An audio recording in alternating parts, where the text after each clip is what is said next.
Welcome back to my channel once again. Thank you for stopping by. As always, it's your favorite Nthebe here. Please, if you're new, don't forget to like, comment, and subscribe. If you're returning, just a like. Just a like. Maybe a comment, somewhere there.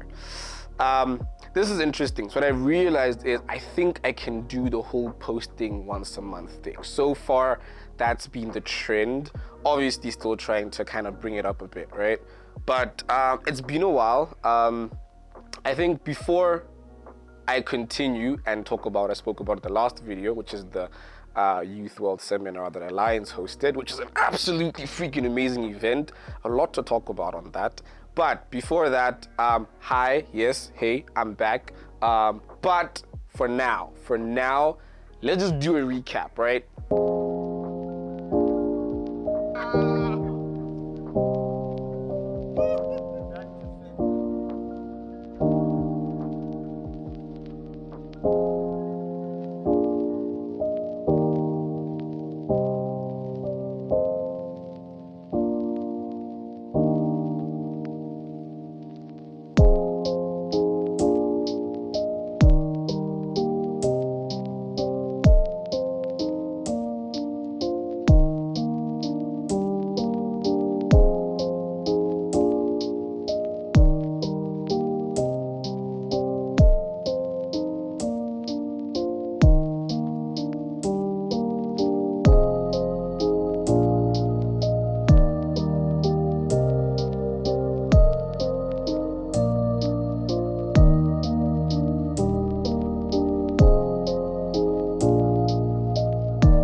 So what is your ultimate goal with filmmaking, cinematography? Like as a person, as an individual, Yeah.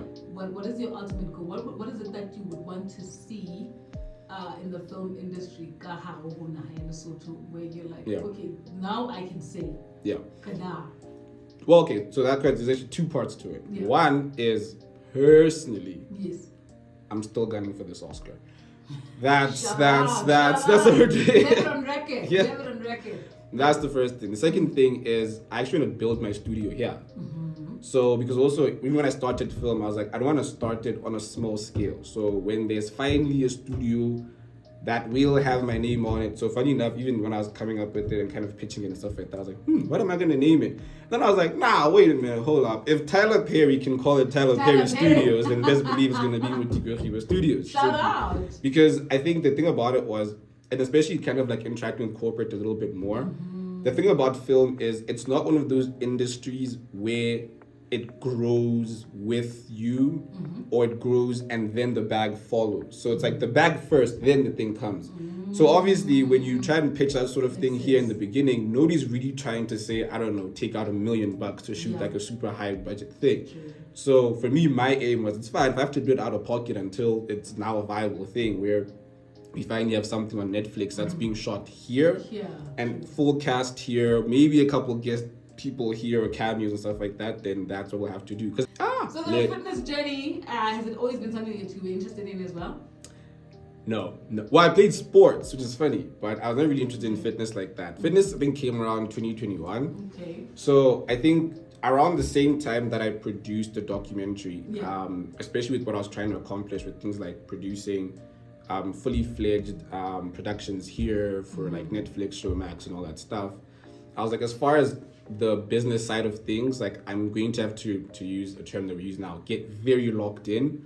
So I was like, gym was going to be my measure of, can I be consistent and disciplined? So okay. yeah, I see, that's how I it see. came in. So it really wasn't even about like a body goal, like Sama. No, I was just like, no, can I show up every day diligently to this thing? If I can, then I can trust the process here. You're so clear. Yeah. You are so clear with that. You are so clear with that. And like you do like 5 a.m. Yeah. Are you a morning person like that? You know what's funny? When I left high school, I was like, Yeah. I will never do. Mind you, I used to wake up at 6 a.m. for high school. Yeah. And I would never put myself through this. Like, why would anybody wake up before 8 a.m.? Yeah. But I think when I made a commitment to this, I was like, I have to see it through. And the best way that it was for me was, I think, the clarity of mind that just came with doing stuff in the morning and seeing the byproduct of that in many different ways in my life. I was like, hey, but I can't deny the results of this thing. So I guess now my life has to be like this. And then that's really all she wrote from there. Makes sense. All right, guys. So right now I am in town. I'm on the way to DHL because I got to courier something. And then I'm going to probably get lunch and then head into the office. So I don't know, guys. This weather right now is very, very, very interesting or very tricky, right? Because it's been raining for the past couple of days and the temperatures dropped a little bit, but at the same time it's also hot as hell during the day. Like, it's giving early spring, you know what I mean? So hopefully it decides what it wants to do, because this hot and cold thing, nah, we are not a Katy Perry song. Yeah, like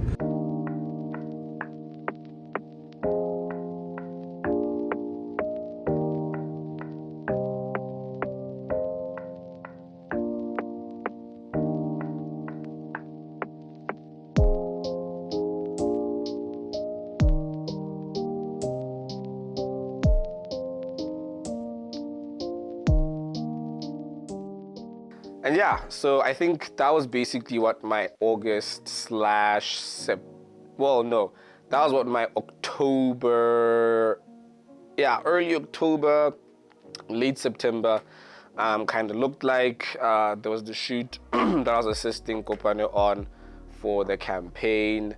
I was on radio with Miss E at Pokamoso Radio. That was really fun. Absolutely amazing conversation. The link to the interview I'll put in the description box down below. And with that said, let's get into it, right? Let's get into it. So I think a few things that I actually have on my mind, right? One, I don't know if this is like a new YouTuber kind of thing or a thing that you do when you have like really low followers. I don't know why we kind of have this idea, but I'm really flirting with the idea of doing a vlogmas type of thing. Maybe not necessarily vlogmas, but just trying to see if I can do content for 30 days straight, like a video a day. I just don't know what the hell I'll be talking about, you know what I mean? But I definitely want to try that out. But other than that, guys, let's talk about the Alliance Youth Wealth Seminar. It was on the 2nd of November, and we are almost at the end of November. And let's talk about it. First things first, the Youth Wealth Seminar was absolutely amazing.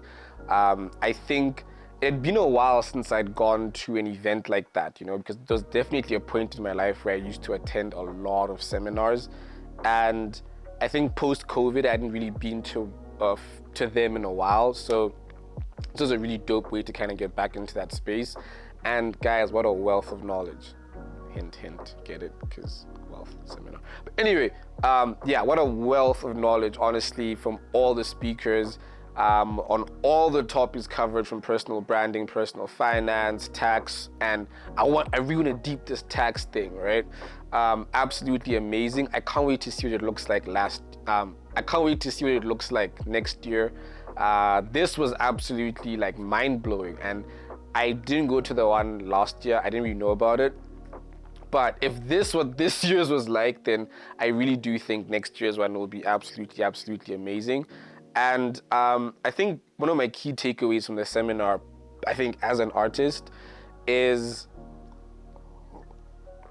I think the whole idea of tax, right? And I want us to chat about this a little bit, right? As far as being an artist and what that means as far as your relationship with tax, you know what I mean? I think the sort of perception of tax is a little bit wrong, or I think there's a lot more to it that we really take for granted because we also don't seek the information in this particular realm because, yeah, we're artists, yeah, right? I think we're really missing out on some really cool nuggets. So first things first, if you want to learn more about tax, Tkay's link is down here below. I'm going to link down Tkay's YouTube channel. He's amazing at explaining this stuff. Funny enough, I actually did hit him up a few days ago, well, technically about a week ago. I was like, yo, I'm gonna pull up to your office and I'm gonna ask you a whole bunch of questions and you can't say no. And I did do that. Here's the proof. But yes, guys, go look at Tkay's YouTube channel. Absolutely amazing content on taxes, right? And going back to just, taxes in relation to art, I think as far as things like financial planning as artists, right? I don't know if maybe this is something that I kind of had an idea or thought of doing, but I didn't really know how to conceptualize it, right? But I think one, we're never gonna get that, okay, not never, but particularly if you're freelancing, you're not gonna get that thing where you have a company paying for your medical aid, your retirement, your pension, your insurance, and all of these things. And I really do think it's up to us, it's up to you as the artist to start getting into the rhythm of financial planning, right? Because you can only work for so long before you decide to, start planning your finances, I'd like to believe, right? Because you can't blame the fact that you haven't been an employed person, or rather, yeah. So like, you can't be like, I haven't been employed ever in my life, and 10 years later, you still have nothing going towards your pension, your retirement, your medical aid, your insurance, and stuff like that, because these are really important. And funny enough, during the seminar, I remember Nicolette asking the audience, right? She's like, yo, so how many of you guys, by show of hand, have I don't know, a retirement investment or started contributing towards your retirement? Nothing. Okay, insurance, nothing. And the list just went on and on and on and on. And I was like, damn, like, I mean, granted, we're young, so there's still time to really turn it around. But it just really opened up my eyes that it really is up to us. It really is up to me to plan my finances in such a way that it benefits me down the line rather than hinder me, right? Because the thing about it is, yes, obviously at first you're not earning that much, or you are working a lot, or the income is very sporadic, as it obviously is in this industry. And the thing is, the time passes anyway, right? So 10 years can go and whatever cents or coins that you're collecting have gone towards things that are going to be beneficial to you in the future, financially speaking, of course. Or the time just passes by and you're either in a worser state or you're still like very much like walking the tightrope, you know what I mean? And I think that's one of the biggest things that I did take away from the seminar, which is it's best to start planning my finances now while I still have the chance to, either get things wrong or right, figure out what I prefer, what I don't, before my back is literally against the wall, because that is a reality that can and will happen to some extent, and you want to be as protected as much as possible, So things like savings, whatever you can put in your savings, just put it in there, because whether it's collecting 5 rands, 10 rands, or 20 rands of yours every time you either make a transaction or make a sale or this or this or this, that money at the end of the time does amount to something. And what you do with that cash can either be something that will have no value to you a few months like down the line from that, or it can be something that will benefit you a whole lot more down the line, you know what I mean? So I don't know, just kind of wrapping my head around that was really interesting. And the other thing was like tax compliance. I think that's something we really do overlook, and we just kind of hope that the good Lord won't let Uncle Sam see you hiding there in the corners.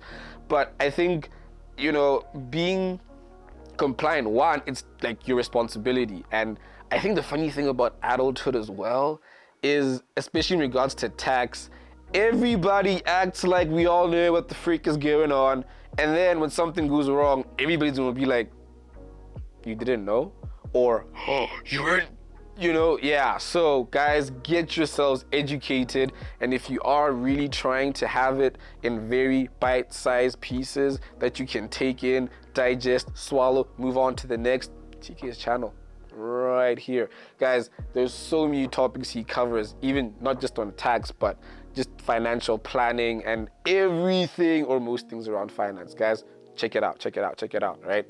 But yeah, on a final note, I think it really helped reshape my perspective around tax and like financial planning, because we always wait or hope for this day where we kind of have it figured out, and the thing is, that day doesn't come. Like, that day is the day you start putting those small pieces, you start formulating that plan of your finances, and you know what I mean? That's when that day happens, you know what I'm saying?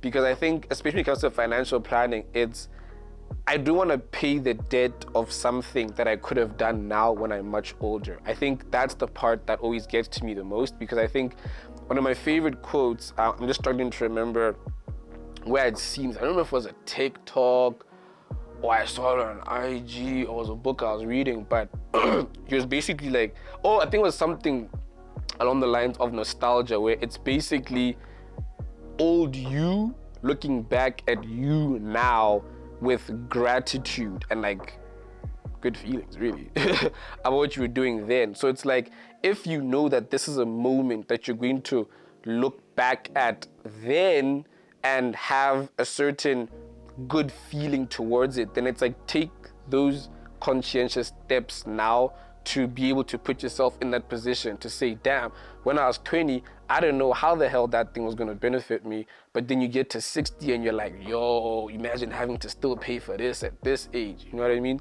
So yeah, I think that was one of the like big things that I got from the seminar.